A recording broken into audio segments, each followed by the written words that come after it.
ข้าคำก็ต้องยังตั้งหัวติดไว้เรียกคนเท้าก็ติดกุ้งชวนให้มันเจ็บอะไรมาลองกันนะเจอว่า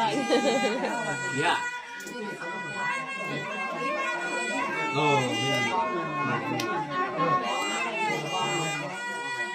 สมัยนี้ข้าก็มองมาข้าก็ตั้งหักทางนี้ข้า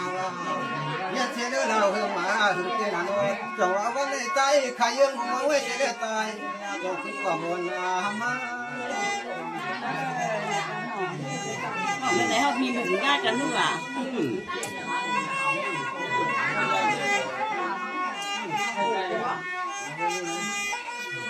วายา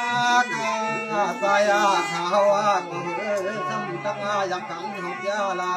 เพราะว่าเป็นเพียงแค่ปีกวยน้องเธอตายยันไปสายข้าวก็มีก็กลางปันเพียปันน้องก็มัน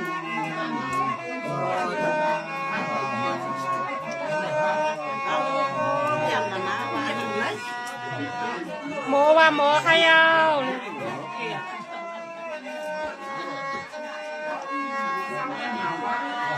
สวรรค์ที่มีคนเท่าก็มีเจตนาสวรรค์แค่ปัญหา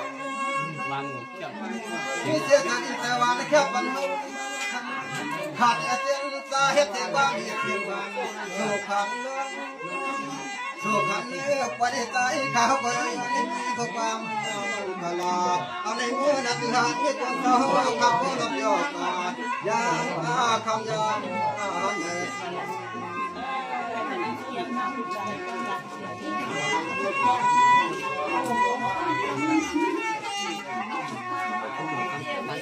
ข้าวก็เลยอยู่มันอยู่ถึงข้าวก็เลยอยู่มันอยู่เกิดกินชาเวทนาหกตาติโอตากินนาชนะมันเลยยามาปนมาก็รักอันอยู่ฮักมูจุกันเลยก็ยังไปจบมาหน้าไอ้เจ๊พี่น้องเล่นง่ายกันเนี่ยเขาเป็นล่ะ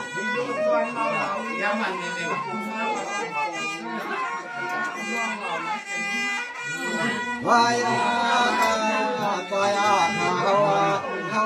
เพียวกินเจ็บไว้กีฬามาฟังอาบยาก่อนทั้งหมดเกี่ยวกับนี้น่าเป็นแล้วก็ต้องใช้ครับใส่กับความน้องเวผ่าน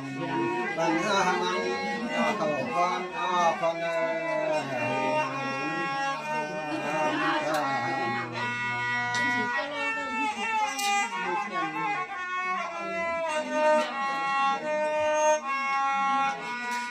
สวัสดีเธอก็เลยกินวันอยากเสียพิพันธ์มาเป็นขันยันหลังเลี้ยงเศร้าตาหันก็นุ่นเพียจนไก่